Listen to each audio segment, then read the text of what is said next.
pagandahin na landscape. Ano ninyo? Garahe, o pwede kong bahay. O gusto naman ninyo, magtinda kayo. Ayan, tindahan ko eh. O. Ayan, o. Para may kita kayo. Ayan, o. May tindahan. O, malaki rin. May toilet. Toilet ba rin dito, kid? Oo, 2,000. 200 eh. Puro bahay nga maliit ang ano. Ay, puro lote. Ay, malaki pa rin yan.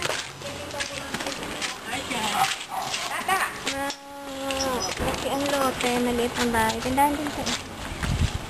Kasama itong tindahan? Oo, kasama yan. Oo nga pala. Yan. Ayun, Ayan, sirte.